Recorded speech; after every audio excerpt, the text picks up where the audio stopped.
श्रीमन नारायण हर हर महादेव नमः चंडिकाय। अब हम आपको एक बड़ा अद्भुत व्रत बताने वाले हैं जिसको बस्त व्रत कहते हैं। बस्त कहते हैं बकरा को, है ना। अजय कपाद देवता का नाम है ना, अजय कपाद के लिए अज व्रत किया जाता है। ये भगवान रुद्र के एक स्वरूप माने गए हैं।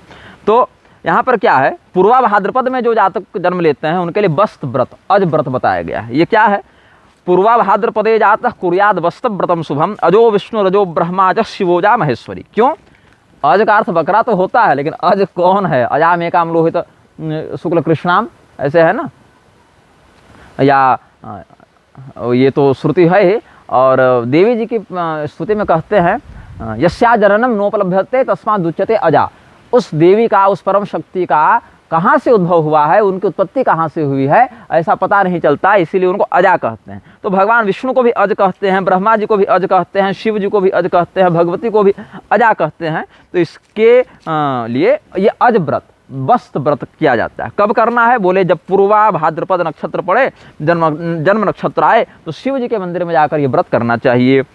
कृष्ण पक्ष की चतुर्दशी तिथि को भी ये व्रत कर सकते हैं। अजाय नमः ऐसा कह के त्रिदेवों का पूजन करें, ब्रह्म विष्णु महेश्वर आदि देवताओं का पूजन करें और परमात्मा का चिंतन करते हुए अपने आत्म तत्व और परमात्मा तत्व की एकाकारता का भाव करें। जब चैत्र मास आए तो एक ही समय भोजन का नियम रखे और 3 रात्रों तक इंद्रिय वृत्ति पर नियंत्रण करते हुए नदी में जाकर स्नान करे, विधिपूर्वक दान करे।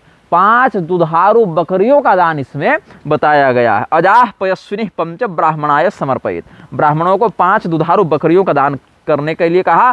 तो इससे रोगों का भी नाश होता है और उत्तरा भाद्रपद नहीं क्षमा करें, पूर्वा भाद्रपद के जातकों का भी जो नक्षत्रगत दोष है वह शांत हो जाता है।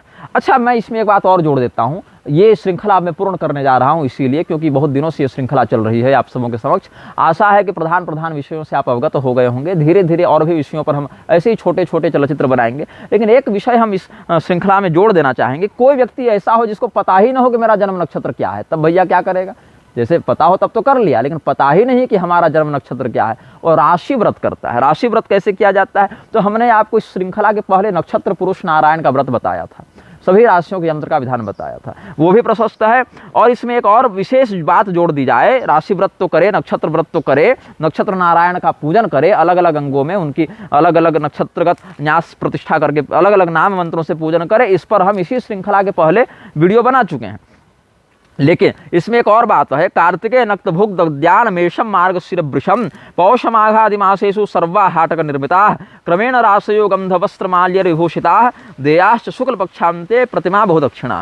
राशि व्रत जो है सभी उपद्रवों का नाश करने वाला है, चंद्रमा के लोक को विशेष करके प्राप्त कराता है क्योंकि सभी नक्षत्रों का अधिपति चंद्रमा है सार्वकालिक रूप से। तो इसमें क्या करे, चैत्र मास क्षमा करे कार्तिक मास में इस नक्षत्र व्रत को प्रारंभ करे और 1 वर्ष तक करे। कार्तिक में मेष राशि का पूजन करे, मेष राशि के अंतर्गत जितने नक्षत्र और उनके चरण आएंगे उनकी पूजा हो गई।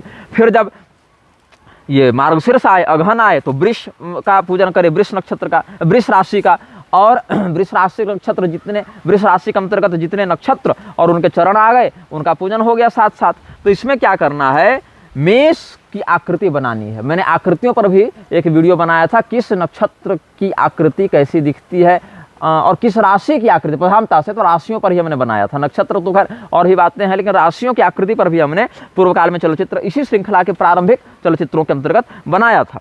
तो मेष की आकृति का स्वर्ण विग्रह बनाए, सोने की प्रतिमा बनाकर कार्तिक में दान करे, मार्गशीर्ष में वृष का करे, ऐसे ही पौष माघ फागुन इत्यादि में मिथुन कर्क सिंह इत्यादि करते करते 12 महीनों में 12 राशियों का स्वर्ण विग्रह बनाकर उनका पूजन करके दान करे। अब अगर सामर्थ्य न हो तो चांदी का बनाए, स्वर्णाभावे तो रौप्यम स्यात्, स्वर्ण के अभाव में चांदी का वर्णन किया गया है। तो इस प्रकार से हमने आपको सामान्य दिग्दर्शन कर दिया है।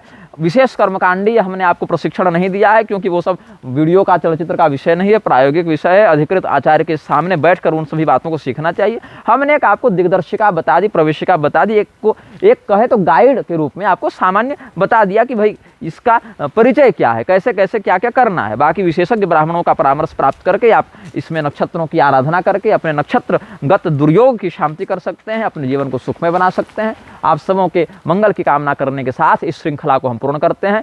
श्रीमन नारायण हर हर महादेव नमः चंडिकाय।